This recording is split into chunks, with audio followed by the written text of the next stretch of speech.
El Segundo Imperio Mexicano fue el nombre del estado gobernado por Maximiliano de Habsburgo como emperador de México, formado a partir de la segunda intervención francesa entre 1863 y 1867.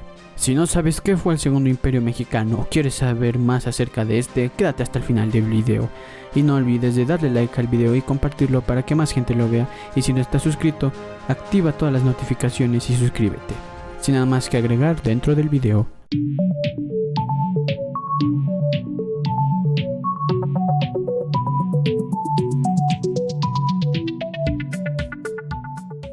Para conocer mejor la historia del Segundo Imperio Mexicano, hay que remontarnos algunos años atrás de la creación de este. La causa de la intervención francesa en México fue la suspensión de pagos a Francia, España y Reino Unido, que el gobierno del liberal Benito Juárez se vio obligado a anunciar después de la Guerra de los 3 años, mejor conocida como la Guerra de Reforma, entre 1858 y 1861. Esto hizo que las tres potencias europeas se reunieran en Londres firmando el Convenio de Londres de 1861 y acordaran hacer efectivo el pago de las deudas. Para presionar a las autoridades mexicanas, dichas potencias desembarcaron con tropas en el puerto de Veracruz en 1862, entrando en negociaciones con el gobierno de Juárez. Las negociaciones diplomáticas se llevaron a cabo en el pueblo de La Soledad. Como resultado de las mismas, el ministro mexicano de Relaciones Exteriores, Manuel Doblado, logró persuadir a los gobiernos de España y Gran Bretaña de que la suspensión de las deudas era algo transitorio, lo que trajo como consecuencia que las tropas inglesas y españolas se retiraran del territorio mexicano. Sin embargo, las tropas francesas se negaron a irse debido a que Napoleón III tenía intenciones de instaurar una monarquía en México. Esto con el fin de apoyar a los confederados en la Guerra Civil Estadounidense o Guerra de Secesión, y así disminuir drásticamente el poder de los Estados Unidos en la región. Por tal razón, los franceses avanzaron desde la costa hasta el centro del país y tras sufrir un revés en la batalla de Puebla del 5 de mayo de 1862, continuaron adelante hasta ocupar la Ciudad de México el 10 de junio de 1863. Por cierto, si no has visto mi video de la batalla del 5 de mayo o que se conmemora este día, te lo dejaré aquí arriba para que lo vayas a ver si es que no lo has hecho. Continuemos. A partir de entonces y hasta la llegada de Maximiliano a la capital, el gobierno estuvo encabezado por una regencia integrada por los generales Juan Nepomuceno Almonte, hijo natural del sacerdote revolucionario José María Morelos y Pavón, Mariano Salas y el arzobispo Pelagio Antonio de la Bastida.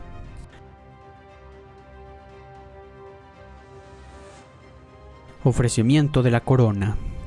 Una comisión de personas relacionadas con el Partido Conservador y la Iglesia Católica, a disgusto con el gobierno de Juárez y la Constitución de 1857, llegó en 1863 al castillo de Miramar en Trieste. La comisión iba encabezada por José María Gutiérrez de Estrada, Francisco Javier Miranda y don José Manuel Hidalgo Esnaurrizar.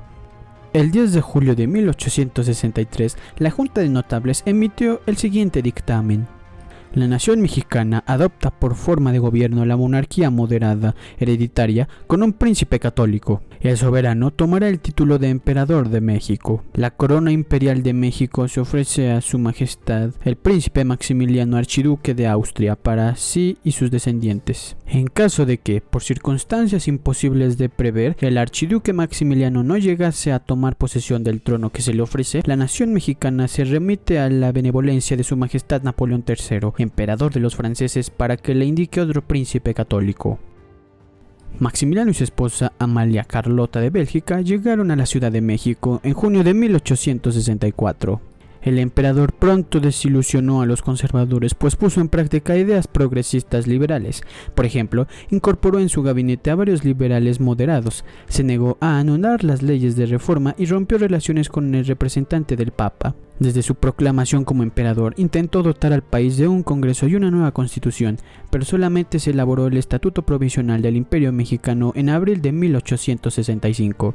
Este estatuto ratificaba en lo esencial los principios de la reforma, la separación entre Estado e Iglesia, la nacionalización de los bienes de esta y la libertad de opinión y de cultos en el marco de una monarquía católica. Estos fundamentos indelebles, la resistencia del gobierno juarista, las circunstancias desfavorables en Estados Unidos y Francia hicieron colapsar el Segundo Imperio Mexicano entre los años 1865 y 1867. Relaciones directas con la Casa Iturbide y la sucesión del Imperio Mexicano. Tras la muerte del primer príncipe imperial mexicano, Agustín Jerónimo de Iturbide, la sucesión al trono hubiera pasado normalmente al hermano del príncipe, Ángel de Iturbide y Huarte. Sin embargo, debido a la petición del emperador Maximiliano, abdicó sus derechos en su hijo, Agustín, quien para ese entonces ya había sido adoptado por el mismísimo emperador como un sucesor en el trono mexicano.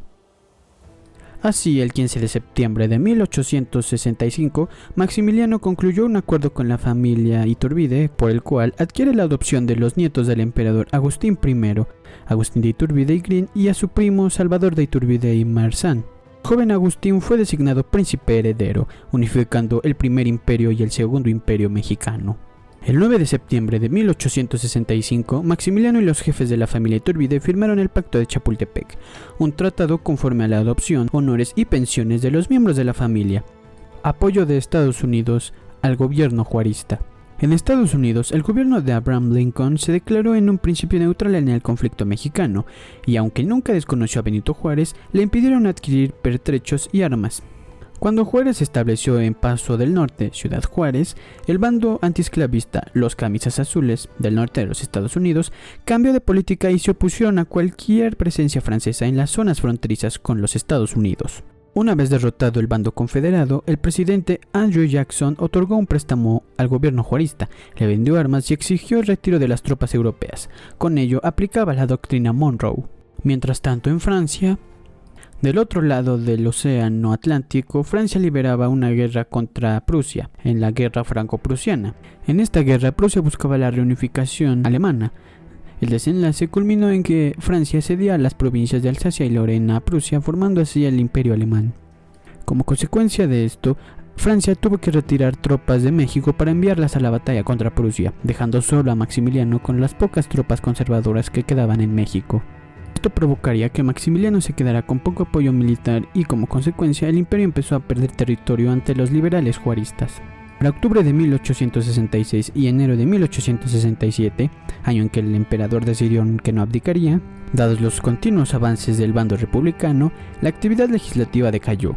A partir de entonces, Maximiliano se dedicó solamente a operaciones militares con el fin de mantenerse en el trono. En resumen, Maximiliano quedó abandonado por Napoleón III y las tropas francesas. Las tropas francesas se habían ido a Francia para la posible guerra franco-prusiana. Los confederados habían perdido la guerra de secesión norteamericana en 1865. Las tropas liberales reconquistaron el país en 1866. Con poco apoyo, Maximiliano emprendió una campaña militar al interior del país y fue derrotado en febrero y mayo de 1867 en Querétaro. En esa misma ciudad, Maximiliano, Miramón y Mejía fueron fusilados el 19 de junio de 1866 en el Cerro de las Campanas. Porfirio Díaz obtuvo la rendición de la capital y Juárez entró en ella el 15 de julio, donde la República Liberal había triunfado. Las últimas palabras de Maximiliano fueron las siguientes: voy a morir por una causa justa, la de la independencia y libertad de México. Que mi sangre selle las desgracias de mi nueva patria. Que Dios salve a México. Luego cruzó sus manos sobre su pecho y cayó atravesado por 9 balas. Gobierno y organización territorial. En la división de poderes, el Estatuto Provisional del Imperio Mexicano, promulgado el 10 de abril de 1865, establecía como sistema de gobierno la monarquía moderada hereditaria, teniendo como cabeza a un emperador, quien simbolizaba la soberanía nacional y era jefe del poder ejecutivo, el cual debía ejercer a través de un gobierno constituido por un consejo de ministros nombrados por él mismo, encargado de distintos aspectos de la vida pública del país. Este documento presentó la innovadora medida de considerar a la emperatriz consorte como regente y, por ello, cabeza del gobierno en las ausencias del emperador. El estatuto plantea la conformación de un Consejo de Estado que fungiría como poder legislativo hasta que la pacificación del país permitiera la formación de un Congreso. Sin embargo, nunca se pudo establecer dicho órgano por las circunstancias de la guerra. En tanto que para el Poder Judicial, el documento describió una serie de tribunales, dando principal relevancia en su texto al Tribunal de Cuentas, cuya función sería una especie de contraloría y fiscalización de los actos de gobierno. Asimismo, creó una especie de auditores llamados comisarios imperiales, con potestad sobre 8 grandes regiones en las que se dividieron los departamentos del imperio. Estos se encargarían de prevenir, combatir y sancionar los abusos de la autoridad. El imperio de Maximiliano también decretó varias leyes en materia agraria. Además, en el estatuto, Maximiliano enumeró explícitamente los derechos del hombre y del ciudadano. Estos eran igualdad ante la ley, seguridad personal, propiedad, ejercicio libre de culto y libertad de prensa. Dichos derechos quedaron garantizados junto a otros para todos los habitantes del imperio. También estableció la garantía de audiencia por las que todo mexicano tenía derecho de obtener una audiencia ante el emperador para presentarle sus peticiones y quejas. En tanto a la organización territorial, el 3 de marzo de 1865 apareció uno de los decretos más importantes del gobierno de Maximiliano para la primera división del territorio del nuevo imperio y que fue publicado en el Diario del Imperio el 13 de marzo del mismo año. Dicha misión le fue encomendada a don Manuel Orozco y Berra.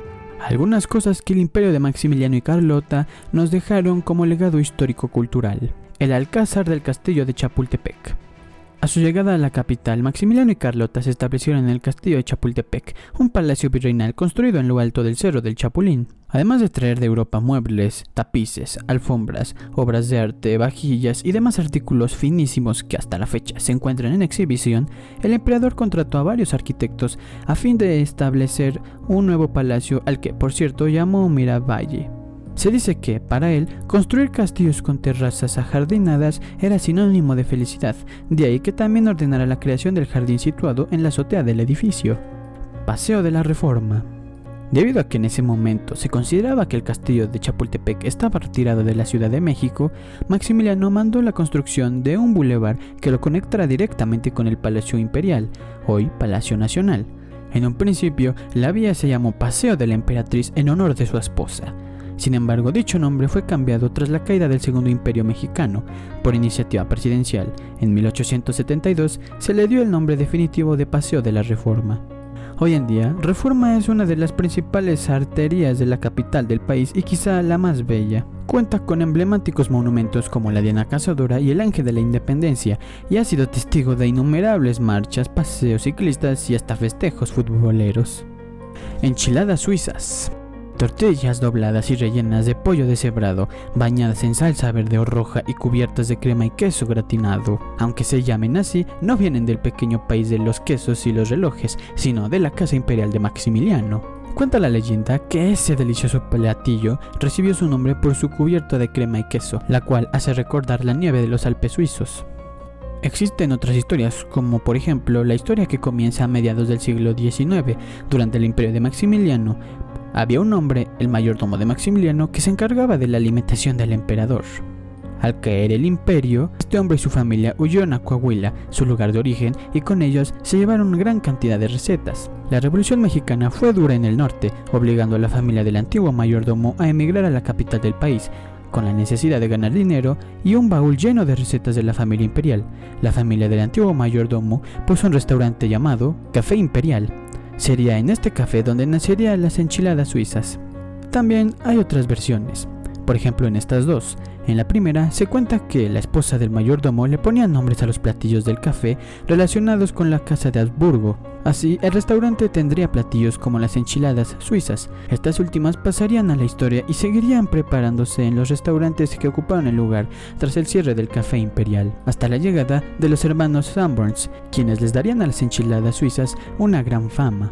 La segunda historia que se cuenta es más bien sobre el origen del nombre. Cuando Walter Sanborns conoció este platillo preparado con queso gratinado y queso encima, dijo que le recordaba mucho a la nieve que se encontraba sobre los Alpes suizos, y de ahí el nombre. Ambas historias se relacionan difiriendo únicamente en el origen del nombre. Lo importante aquí es que gracias a estos hombres, hoy podemos disfrutar de nuestros hogares uno de los mejores platillos más representativos de la cultura culinaria de México. Maximiliano, héroe o villano. Como bien se sabe, la historia la escriben los vencedores. En este caso, Maximiliano fue el vencido. Caso contrario de Juárez, quien, a pesar de haber peleado una guerra contra un imperio que consideraba malo, no aceptó las invitaciones de la Casa Real de pertenecer al gobierno, que en ese momento se denotaba hacia una inclinación al liberalismo. Es obvio que Juárez se negó y luchó por la libertad de la república, o tal vez solo para tomar el poder para él. Caso similar si es comparado con su majestad Agustín de Iturbide y su excelencia el primer presidente de México, Guadalupe Victoria. A lo largo de los años, los gobiernos y la gente han dado su propia visión sobre las historias acerca del imperio. Algunos lo catalogan como algo malo que afortunadamente desapareció, y otros tienen una idea de que, de haber funcionado y durado, México tendría un gobierno similar al del Reino Unido, con una casa real y un congreso con primer ministro. Jamás averiguaremos qué hubiera sido de México si esto no hubiera pasado. Héroe, villano, al final solo fue una persona que construyó algo de historia para este país, pero la última opinión la tienes tú.